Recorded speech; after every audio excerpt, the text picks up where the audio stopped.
जय हिंद दोस्तों। जैसा कि आपको पता है कि रिसेंटली दिल्ली में अर्थक्वेक स्ट्राइक किया था। तो इस न्यूज़ से रिलेटेड जितने भी एस्पेक्ट्स हमारे यूपीएससी के लिए इम्पोर्टेंट है, उन सारे के सारे को हम कवर कर लेंगे और अर्थक्वेक के साथ जुड़ी हुई सारे एस्पेक्ट्स, जैसे कि अर्थक्वेक की कौन-सी वेव्स होती है, उसको मेजर कौन-सी स्केल पे किया जाता है, अर्थक्वेक का शैडो ज़ोन क्या है, इंडिया में अर्थक्वेक के ज़ोन क्या है, उन सारे के सारों को हम कवर कर लेंगे। साथ ही साथ इसके लिए आपको अगर रिवीजन भी करना है, तो मैंने एक पेज में नोट्स भी प्रोवाइड किए हैं, ये देख लीजिएगा। आपका पूरा का पूरा अर्थक्वेक इस एक पेज से ही हो जाएगा। चलिए शुरू करते हैं वीडियो को। सबसे पहले तो भाई अर्थक्वेक होता क्या है?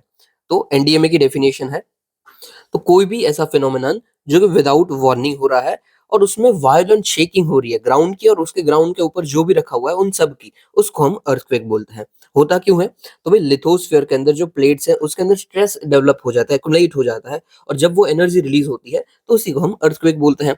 आई होप, मैं ऐसा अज्यूम कर रहा हूँ कि आपको ऑलरेडी प्लेट टेक्टोनिक्स के बारे में पता है कि कैसे हमारी जो अर्थ है वो अलग-अलग प्लेट से बनी हुई है। ये उसमें 1 सेकंड के लिए बस मैं बता दूँ तो समझ लीजिए। यहाँ पे आ जाइए, यहाँ पे पीछे से समझ आ जाएगा आपको।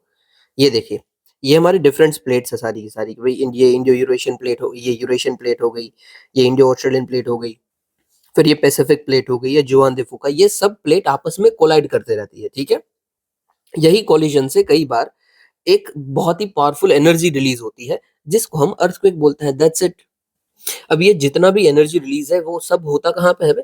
तो अर्थ के हम जैसे ही डीप में चले जाते हैं, अर्थ के पाताल लोक में चले जाते हैं, तो भई यहाँ पे हमारा एरिया आता है मेंटल। ये देख लीजिए कि भई ये सबसे ऊपर आता है हमारा क्रस्ट, उसके नीचे आता है मेंटल और क्रस्ट का डाउन एरिया और मेंटल का अपर एरिया, इन दोनों को जब हम मिला देते हैं, तो जो एरिया हमारा बनता है, उसको हम बोलते हैं लिथोस्फीयर। लिथोस्फीयर। और इसी लिथोस्फीयर में हमारे जितने भी अर्थक्वेक होते हैं, वो यूजुअली सारे के सारे अराइज़ होते हैं। ओके, होता क्या है? देखिए, 2 प्लेट है वो आपस में कोलाइड कर रही है, ये देखिए ये एक प्लेट है और ये दूसरी प्लेट है, ये आपस में कोलाइड कर रही है, यहाँ पे स्ट्रेस डेवलप हो रहा है और इसी से एनर्जी रिलीज़ हो रही है। ये जब एनर्जी रिलीज़ हुई, चारों दिशा में एनर्जी जाती है। सबसे पहले तो जहाँ पे एनर्जी रिलीज़ हुई, उस पॉइंट को हम क्या बोलेंगे? फोकस बोलेंगे कि भई ये फोकस, यहाँ पे एनर्जी रिलीज़ हुई थी और दूसरा इसका नाम होता है हाइपोसेंटर। Hypocentre, okay? अब ये एनर्जी हर एक दिशा में गई है, ठीक है? सबसे पहले जहाँ पे भी ये एनर्जी सरफेस पे पहुँच रही है, मतलब जहाँ पे हम रह रहे हैं, वहाँ पे जो ये पॉइंट पे पहुँच रही है, उस पॉइंट को हम बोलेंगे एपिसेंटर। मतलब जो पाताल लोक में, मेंटल में, लिथोस्फीयर में अपना एनर्जी रिलीज़ हो रही है, वही एनर्जी की वेव्स सबसे पहले जिस भी एरिया को टच करती है, हमारे अपर एरिया में, क्रस्ट एरिया में टच करती है, उसको हम एपिसेंटर बोलते हैं। Got it? तो सबसे पहला पॉइंट हमारा क्या हो गया? What is hypocentre and what is a, फोक अपना एपिसेंटर, एपिसेंटर सॉरी। चलिए, देखो ये यहाँ पे लिखा हुआ है, आपको मिल जाएगा पॉइंट्स वेयर एनर्जी आइसोल is called as earthquakes, hypocentre.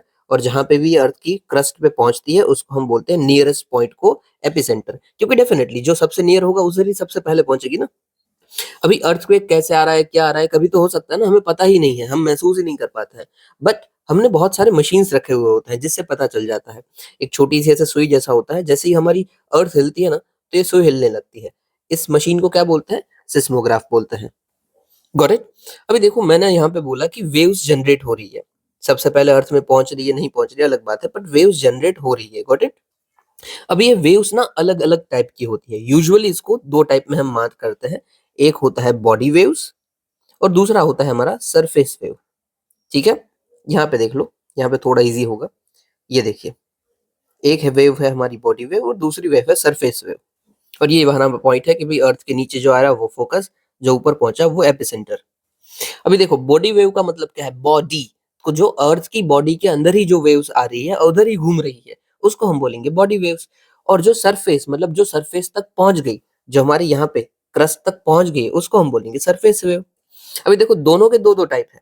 Body waves हम जब डिस्कस करते हैं तो उसके दो टाइप होते हैं, एक प्राइमरी वेव्स और सेकेंडरी वेव्स।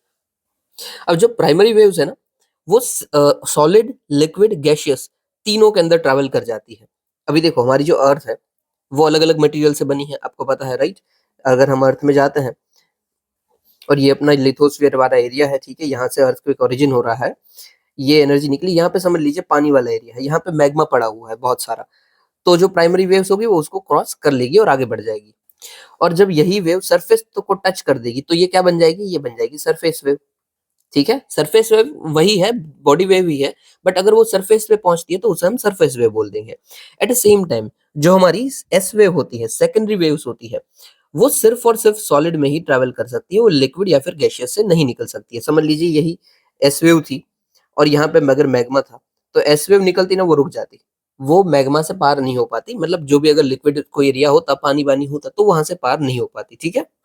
अभी ये तो हम अर्थ के एक हिस्से को देख रहे हैं, अर्थ को हमारी पूरी गोल है, राइट? ऐसे है हमारी अर्थ, तो यहाँ से जो एनर्जी है वो नीचे भी जा रहेगी, यस डेफिनिटली जाएगी। और जैसे आपको पता है कि जो कोर है हमारी, वो जो आउटर कोर है, वो हमारी लिक्विड है और जो इनर कोर है, वो सॉलिड है भई। तो जो एस वेव्स होती है वो यहाँ से तो पास होती है, पर जैसे ही ये लिक्विड एरिया में पहुँचती है, लिक्विड कोर में पहुँचती है, तो वो आगे बढ़ नहीं पाती है और खत्म हो जाती है। तो जो सॉलिड है वो सिर्फ ऊपर-ऊपर के एरिया में ही रहेगी, क्योंकि वो कभी भी लिक्विड को पास नहीं कर पाएगी। एट द सेम टाइम हमारी प्राइमरी वेव्स क्या है, वो तो पास कर पाएगी ना। तो ये लिक्विड में पहुंची, हल्का सा रिफ्लेक्ट होगी, क्योंकि जब भी कोई प्लेटफॉर्म बदलता है ना, तो हल्का सा हमें रिफ्रैक्शन देखने को मिलता है। तो लिक्विड में गई तो हल्का सा चेंज हुई और वापस सॉलिड में आई तो हल्का सा चेंज हुई। यहाँ से देख लीजिएगा, मैं ना एक सेकंड यहाँ से दिखाता हूँ आपको। शेडो एरिया ये वाला, ये देखिए, ये प्राइमरी वेव्स हमारी ओरिजिन हुई है, आगे बढ़ी और जैसे ही आगे बढ़ी, यहाँ पे हमारी कोर है वो लिक्विड है, पूरा लिक्विड नहीं है, अपर एरिया लिक्विड है। तो हल्का सा ये रिफ्रैक्ट होती है और ऐसे निकलती है। सॉरी, ये ऐसे रिफ्रैक्ट होती है, हल्का सा टेढ़ा हो गई, राइट? फिर ये अगेन उसका जो प्लेटफॉर्म है बदलता है, बाहर निकलती है कोर से, अगेन थोड़ा सा रिफ्रैक्ट होती है और चेंज हो जाती है। इसी रिफ्रैक्शन के चलते छोटा सा एरिया ना बच जा रहा है, क्योंकि ये टर्न मार रही है ना, सीधा तो नहीं जा रही है, हल्का सा रिफ्रैक्ट किया। ये रिफ्रैक्ट किया इसलिए इतना एरिया ना वो बच गया कि इतने एरिया में उसकी वेव्स पहुंची ही नहीं। ये जो एरिया बच गया उसको हम क्या बोलेंगे? उसको हम बोलेंगे शैडो ज़ोन, कि इस एरिया में वो पहुंच ही नहीं पाई। तो प्राइमरी वेव्स का शैडो ज़ोन कौन-सा होता है? तो 105 से लेकर 145 तक। At the same time surface wave का हम बात करें तो सरफेस वेव तो भाई आगे बढ़ ही नहीं पा रही, सरफेस वेव नहीं सॉरी, सेकेंडरी वेव्स तो आगे बढ़ ही नहीं पा रही है लिक्विड से। यहाँ पे कोर लिक्विड है और उसके आगे तो वो बढ़ ही नहीं पा रही है, तो जा ही नहीं पाएगी, तो उसका जो शैडो ज़ोन होगा वो बहुत बड़ा होगा, क्योंकि वो तो ऊपर एरिया में ही खत्म हो गई। तो उसका जो शैडो ज़ोन होगा वो बहुत बड़ा होगा। Got it? क्लियर है कि भाई प्राइमरी वेव्स होती है उसका शैडो ज़ोन छोटा होता है, क्योंकि वो लिक्विड पास कर लेते हैं, बट छोटा-सा एरिया छूट ही जाता है, क्योंकि रिफ्रैक्शन होता है। हर एक चीज़ का रिफ्रैक्शन होता है, जस्ट लाइक रमन इफेक्ट, अगर आपको पता हो तो। पर जो हमारी सेकेंडरी वेव्स है उसका एरिया बहुत बड़ा होता है, ठीक है? ये आपको ध्यान रखना है। ओके, दूसरे कैरेक्टरिस्टिक्स देखते हैं। ये शैडो ज़ोन से इसको याद रखना। चलिए, आगे दूसरे देखते हैं। तो भाई प्राइमरी वेव्स जो होती है हमारी, वो सबसे पहले ट्रैवल करती है, वो बहुत फास्ट होती है। यहाँ पे देख लीजिएगा प्राइमरी वेव्स, तो बहुत फास्ट होती है कि वो सबसे पहले, अगर आप में वो जो सुई वाला है ना सिस्मोग्राफ, सबसे पहले कोई वेव्स रिकॉर्ड होगी तो कौन सी होगी? प्राइमरी वेव्स होगी, क्योंकि बहुत तेज ट्रैवल करती है। उसके बाद कौन सी आएगी? उसके बाद हमारी सेकेंडरी वेव्स आएगी, क्योंकि नाम ही सेकेंडरी है तो वो सेकंड आती है। बट हमें याद क्या रखना है, ये दोनों की दोनों ट्रैवल कहाँ पे करती है? सिर्फ और सिर्फ बॉडी के अंदर करती है, ठीक है? मतलब सरफेस पे नहीं आ रही है, क्योंकि सरफेस पे आएगी तो हम उसे सरफेस वेव बोलेंगे। अभी दोनों की डायरेक्शंस क्या-क्या होती है? तो ये देखिए, जो प्राइमरी वेव्स है ना वो कुछ इस तरीके से आगे बढ़ती है कि जितना भी अर्थ का मटेरियल है ना, वो बाजू में कंप्रेस होगा और थोड़ा-सा एक्सपेंड करेगा। ये देखिए, ये जो मटेरियल है वो यहाँ पे कंप्रेस हो रहा है, एक साथ आ रहा है और वरी अलग हो रहा है, वरी कंप्रेस हो रहा है, वरी अलग हो रहा है। तो आप समझ रहे हो ना, स्प्रिंग जैसा काम कर रहा है, ऐसे जैसे वेव्स आ रही है ये, बट सिर्फ और सिर्फ बॉडी के अंदर ही है। Okay, got it? At the same time जो हमारी एस वेव्स है, सेकेंडरी वेव्स है, वो कैसे आती है? वो अप डाउन मूव करती है। जो हमारी वेव्स है ना वो ऐसे मूव करती है, up down up down up down. तो आप खुद सोचिए, अगर ऐसे मूवमेंट आ रही है तो इससे ज्यादा नुकसान होगा ना। ये तो सीधा सीधा चल रही थी, तो थोड़ा बहुत हमारी अर्थ शेक कर रही थी। एट द सेम टाइम ये सेकेंडरी वेव्स आती है, वो ज्यादा नुकसान करती है कंपेयर टू प्राइमरी, क्योंकि ये ऊपर नीचे मूव कर रही है। आप खुद सोचिए, आप यहाँ पे खड़े हुए हो और मैं आपका सरफेस ऊपर नीचे करूँ, तो आप डेफिनेटली ज्यादा आपको इम्पैक्ट पड़ेगा, राइट? तो बस आपको यही ध्यान रखना है कि ये उसका मूव कैसे होता है, तो अप डाउन होता है। जबकि प्राइमरी वेव्स का मूवमेंट कैसे होता है? कंप्रेशन होता है और एक्सपेंशन होता है। दूसरा क्या ध्यान रखना है? ये सॉलिड, लिक्विड, गैसियस तीनों से अंदर ट्रैवल करती है अपनी प्राइमरी वेव्स, जबकि नीचे वाली है वो सिर्फ और सिर्फ सॉलिड में ही ट्रैवल करती है, ठीक है? और एट द सेम टाइम उसकी जो वेलोसिटी होती है वो भी सॉलिड में सबसे ज्यादा होती है, बाद में लिक्विड में, बाद में गैसियस में। ये जो वेलोसिटी होती है ना, वो किसी भी मटेरियल की इलास्टिसिटी पे डिपेंड करती है। इलास्टिसिटी किसी भी मटेरियल की कितनी है, तो सॉलिड में ज्यादा मिलती है, इसलिए वहां पे ज्यादा मूव करती है, सिंपल। अभी एग्जाम में क्या ऐसा ही पूछा जाएगा? बिल्कुल नहीं पूछा जाएगा, वो टेक्निकल वर्ड्स बोलेंगे। कि जैसे बोलेंगे कि भाई particles of medium vibrate along the direction propagation of wave. मतलब क्या बोला है कि जिस दिशा में वेव्स जा रही है ना, उसके ही प्रोपोर्शन में होगा। ये सही है ना कि उसी दिशा में है, प्रोपोर्शन में है, उसके पैरेलल है। तो यस, ऐसे तरीके से जा रही है। जब कि इसके उल्टा में क्या होगा, ये तो अप डाउन कर रही है ना, और डायरेक्शन ऑफ वेव ऐसा है, तो उसका मतलब क्या है कि ये परपेंडिकुलर है। ठीक है, यहाँ पे देख लेना, इट मूव्स परपेंडिकुलर, और ये वाला जो है वो प्रोपोगेशन में या फिर पैरेलल होता है। दोनों आप याद रख सकते हैं। ठीक है, फिर दोनों का शेडो एरिया आपको देना है। ये एकदम प्रिसाइज है 103। You can remember 105 and 154। ठीक है, और इसका 103 से शुरू करके 180 तक हमने शेडो एरिया देख लिया है दोनों का। और ये भी देख लिया, S waves can not travel through liquid, they do not pass through liquid outer core, वो भी मैंने आपको बता दिया। अभी 2-4 दिन पहले ही मैंने आपको जो ये इंटीरियर ऑफ अर्थ है वो उसके नोट्स भेज दिए थे टेलीग्राम पे, तो आपको आशा करता हूँ आपने देखे होंगे और आपको पता होगा। और ये वेलोसिटी भी आपको मैंने बता दिया कि भाई सॉलिड में सबसे ज्यादा, लिक्विड में, फिर गैसियस में। और देखो यहाँ पे हल्का सा देख लीजिए, मुझे बस मूवमेंट बतानी थी। ये देख लीजिए मूवमेंट, पुश एंड पुल होता है, लॉन्गिट्यूडनल होती है या फिर पैरेलल होती है। हाँ, लॉन्गिट्यूडनल वर्ड भी आ सकता है। और जो एस वेव होती है उसकी मूवमेंट कैसी होती है, अप डाउन, परपेंडिकुलर होती है वेव्स के। और ये वर्टिकल या फिर ट्रांसवर्स भी इसे बोलते हैं। Got it. चलिए अभी दूसरे वेव्स देखते हैं। अभी समझ लीजिए सरफेस तक पहुंच गई है, जो वेव्स है हमारी सरफेस तक पहुंच गई, मतलब क्रस्ट तक रीच कर गई है। ओके, अब ये रीच कर गई है तो उसमें दो टाइप हमें पड़ती है। एक तो होती है लव वेव्स और दूसरी होती है रिले वेव्स। अभी क्या ये शेडो एरिया डेवलप करते हैं? नहीं, शेडो वेडो क्या, ये तो पहुंच गई ना। शेडो एरिया सिर्फ उसी का होगा जो कि बॉडी के अंदर है। ये तो अर्थ बाहर आ गई है, तो कहाँ ही शेडो होगा। तो भाई यहाँ पे अगर आपको क्वेश्चन आता है कि भाई सरफेस वेव का शेडो एरिया होता है, नहीं, ऐसा कुछ भी नहीं होता है, क्योंकि वो रीच कर गई है। फिर ये कहाँ पे मूव करती है? लव वेव्स का बोले तो सॉलिड, लिक्विड, गैसियस, कौन से मटेरियल में मूव करेगी? भाई कायदे से सिर्फ और सिर्फ सॉलिड में करेगी, बट रिलेटिवली ये लिक्विड और गैसियस में भी कर सकती है। ये टर्म्स एंड कंडीशन अप्लाई वाला सीन है। बट उधर ऐसा कर, अगर आपको क्वेश्चन जनरल आता है कि डेफिनेटली करती है या फिर करेगी ही करेगी, तो मना बोल देना कि नहीं, जरूरी नहीं है, टर्म्स एंड कंडीशन अप्लाई है। ठीक है, चांसेस है कि नहीं ही करेगी, बट कुछ एक्स्ट्राऑर्डिनरी सर्कमस्टांसेस में कर भी सकती है। Same with Rayleigh waves. But ध्यान क्या रखना है, जैसा अपना वेलोसिटी का रूल है ना कि सबसे ज्यादा ये सॉलिड में ट्रैवल करते हैं वेलोसिटी, फिर उससे कम लिक्विड, उससे कम गैसियस। तो यहाँ से भी सेम लागू होता है कि सॉलिड में सबसे ज्यादा होगा, लिक्विड में उससे कम होगा। ओके, अभी इसकी मूवमेंट कैसी होती है? भाई ये सरफेस पे पहुंच गई है तो मूवमेंट कैसी होगी? देखो, जो सरफेस पे पहुंचा है वो ज्यादा ताकतवर है, उसका मतलब इसकी जो मूवमेंट है वो भी ज्यादा पावरफुल होगी।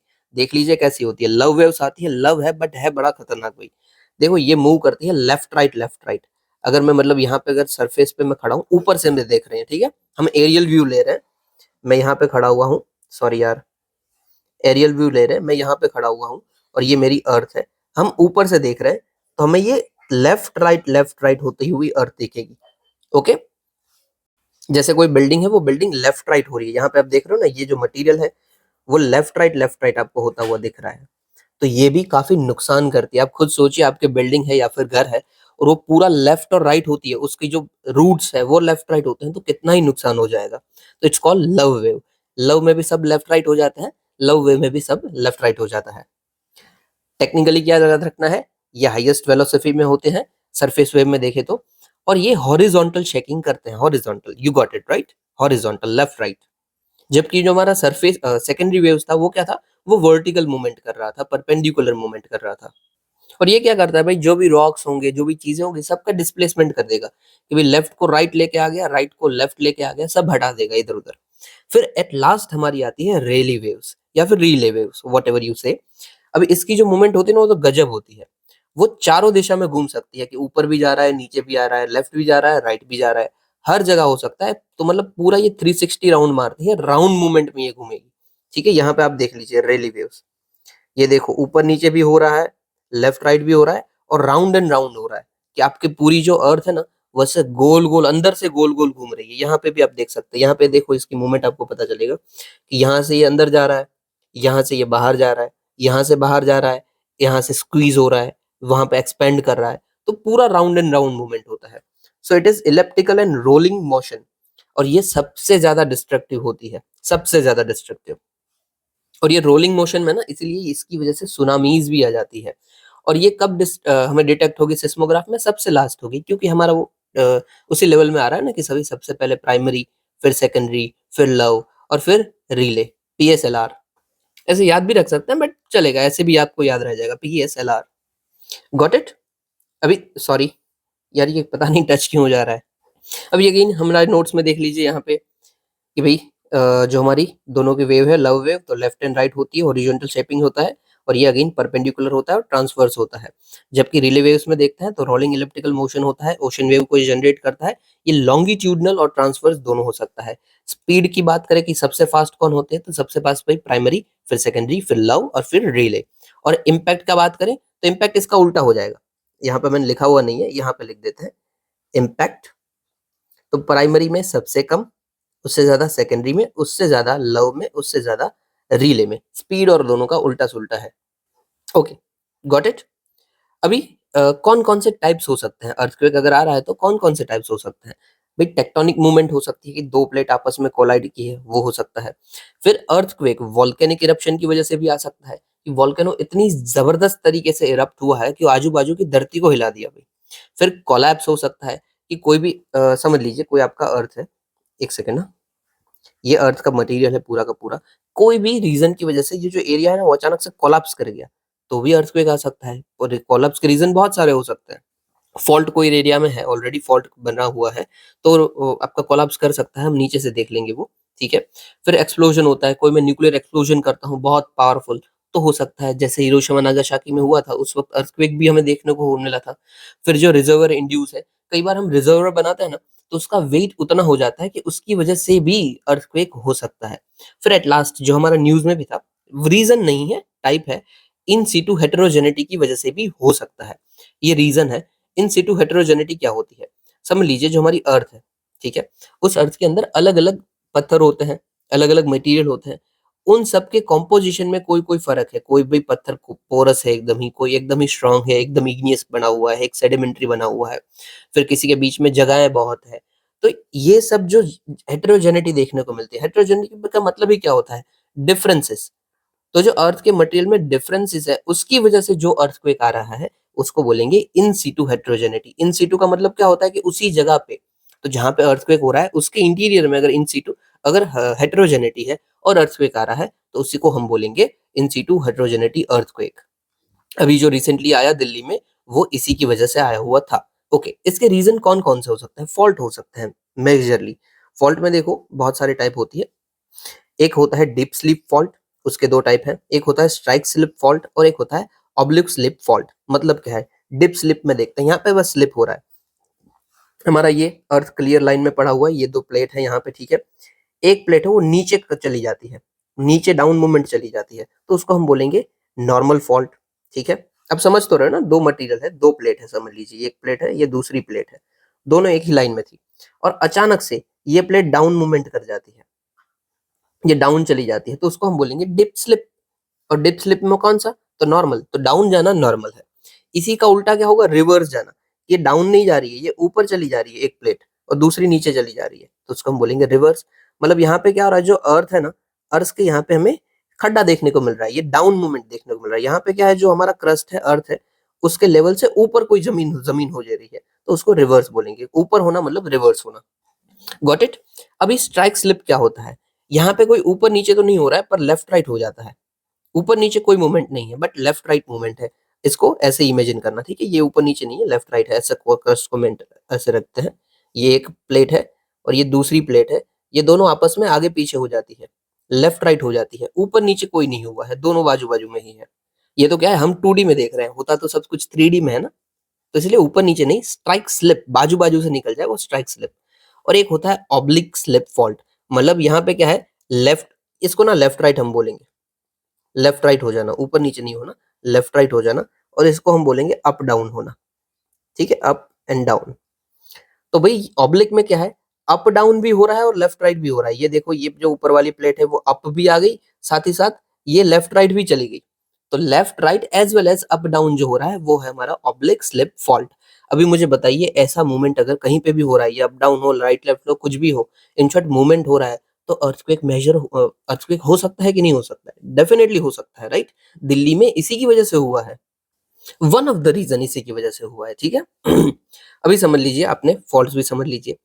अभी हम मेजर किस में करते हैं उसको देखते हैं। भाई किस में मेजर होता है ये भी देख लिया आपने। ओके, हो गया, चक्कर भी आ गए। चलो, शैडो जोन भी आपने देख लिया, राइट।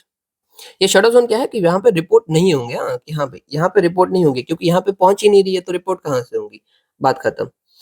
चलिए, फिर हाँ, मेजरमेंट भी देख लिया। मेजरमेंट नहीं देखा है, सॉरी। मेजरमेंट किस में होता है, मेजरमेंट बाद में देखते हैं।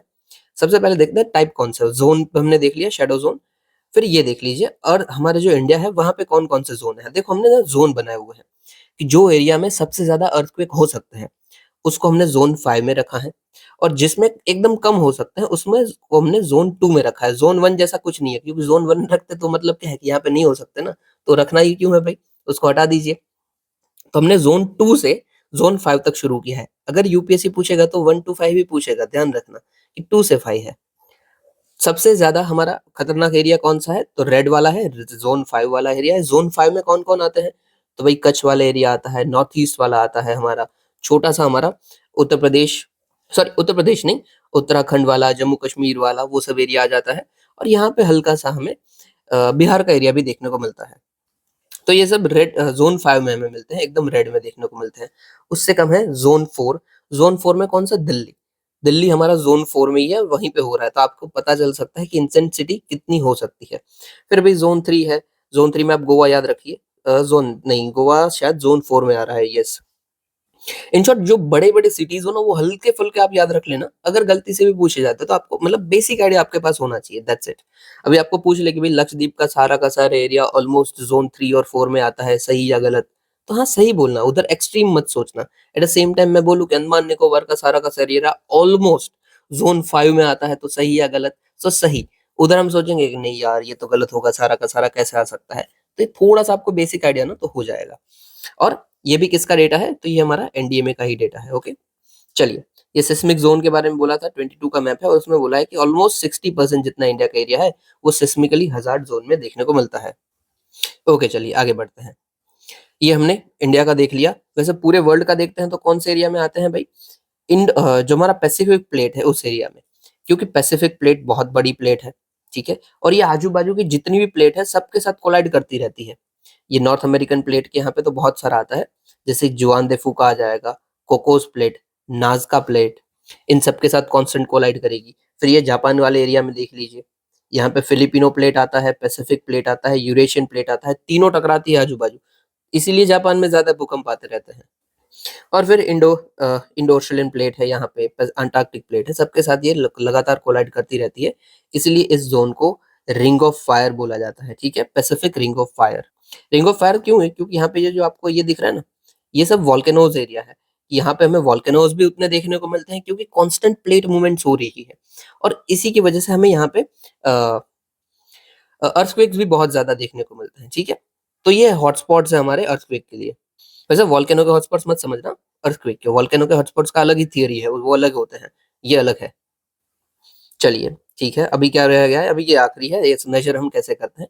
तो देखो सबसे पहले हम करते थे रिक्टर स्केल में मेजर। रिक्टर स्केल क्या होता था कि जो सिस्मोग्राफ है ना अपना, वहां पे कितने नंबर पे आ रहा है वो रिक्टर स्केल हो जाएगा। सबसे कम 1 से हम शुरू करते हैं, सॉरी 0 से शुरू करते हैं, 1 क्या, और 0 से होते हुए हम 10 तक जाते हैं, और हर एक के नंबर में डबल होता जाता है। मतलब देखिए 5 आया है, 5 का 10 गुना हो ना तब वो 6 होगा। ओके, 5 इंटू 10 हो तब जाके दूसरा नंबर आएगा, वो 6 आएगा। तो आपको उसका मेजर पता चल रहा है ना कि कितना ये इंटेंस होता जाता है हर एक नंबर से। इसीलिए 5.1, 5.5 भी हमें काउंट करना पड़ता है कि भाई पॉइंट में भी देखो ध्यान से। तो बस इसमें जो हम हमारे सिस्मोग्राफ है उसमें जो भी आ रही है नंबरिंग, उसको ही मेजर करते हैं, ठीक है? इसको हम क्या बोलते हैं? Log arithmetic scale. वही सरफेस वेव कितनी जनरेट की है वेव्स, उसी को देखेंगे, वही वेव्स है, ठीक है? यही वेव्स है। आगे फिर हमारा आता है दूसरा मेर्केली स्केल। मेर्केली स्केल क्या होता है कि सरफेस वेव कितनी भी जनरेट की, डजंट मैटर, इम्पैक्ट क्या पड़ा उसका, उसको मेजर करते हैं। ये हम 1 से 12 में मेजर करते हैं। इम्पैक्ट में देखो सब्जेक्टिविटी हो जाती है। समझ लीजिए कि हम दोनों दिल्ली में ही रह रहे हैं, ठीक है? मेरा जो घर है वो झोपड़ी वाला घर है, एकदम कच्ची मिट्टी से बना हुआ है, और आपका घर है वो एकदम मजबूत घर है, पार्लियामेंट की बिल्डिंग के जैसे बना हुआ है। अर्थक्वेक आता है 6 का, मेरा तो घर पूरा नस्ते-नाबूद हो जाता है, पर आपका घर ऐसे ही परफेक्ट पड़ा हुआ है क्योंकि आपका घर मजबूत था। तो अभी ये इंटेंसिटी का तो देखना थोड़ा-सा दिक्कत हो गया ना, कि कितना इंटेंस हुआ अर्थक्वेक। मेरे लिए तो 6 का बहुत हो गया भाई, सब कुछ खत्म हो गया। आपके लिए 6 का हुआ कि नहीं यार, इतना खास नहीं होता है। तो भाई ध्यान का रखना है कि जो मर्कली स्केल है वो सब्जेक्टिविटी में होता है, 1 से 12 में होता है और ये इंटेंसिटी को मेजर करता है। तो दोनों में देखो थोड़ा-सा जोल है कि दोनों ठीक हमें नहीं लग रही है कि यार ये सिर्फ पेन के आंकड़ों को देख रहा है कि कितना वेव जनरेट हुआ, ये देख रहा है कि कितना टूट-फूट हुआ, कहाँ पे इंटेंसिटी ज़्यादा होगी, ठीक है। फिर एक आता है मैग्नीट्यूड स्केल, जो कि एक्चुअली में हम अभी यूज़ कर रहे हैं। आप न्यूज़ में देखना तो वही आएगा कि अर्थक्वेक कितने मैग्नीट्यूड का आया, मैग्नीट्यूड स्केल। यहाँ पे क्या होता है, हम लॉग अरिथमेटिक तो यूज़ करते ही हैं। यहाँ पे देख ले कहाँ पे लिखा हुआ था, ये वाला लॉग अरिथमेटिक को यूज़ करते ही करते हैं। साथ ही साथ हम देखते हैं कि टोटल एनर्जी कितनी रिलीज़ हुई थी, वही तो इम्पोर्टेंट है। एनर्जी रिलीज़ होगा, वही आपको वेव्स बताएगा कितना वेव्स आना चाहिए और एनर्जी ही बताएगा कि इसका इम्पैक्ट क्या पड़ना चाहिए। तो दोनों का आप कॉम्बिनेशन बता सकते हो कि आपको मिलता है मैग्नीट्यूड स्केल में और ये energy as well as log arithmetics दोनों को देखता है। साथ ही साथ क्या ये सिर्फ अर्थक्वेक की एनर्जी को देखेगा? नहीं। जो फॉल्ट है हमारा, मैंने आपको फॉल्ट बताया ना, पीछे ही डिप स्लिप फॉल्ट देखा हमने, स्ट्राइक स्लिप, ऑब्लिक स्लिप, ये सारे के सारे जो स्लिपिंग एरियाज़ है, उसमें से जो रप्चर होके एनर्जी कितनी निकलेगी निकली थी, उसको भी मेज़र करता है। तो ठीक है, दोनों को एनर्जी को मेज़र करेगा मैग्नीट्यूड स्केल। इसीलिए ज़्यादातर यूज़ में भी हमारा ये वाला ही है। अब इससे क्वेश्चन क्या बन सकता है? देखो मेंस में तो 2 बार आ चुका है क्वेश्चन। प्रीलिम्स में रिसेंट का हम देखें तो 2023 में ही क्वेश्चन आया था। देखो क्या था? In seismograph P waves are recorded earlier than S wave. आप मुझे बताइए क्या होना चाहिए?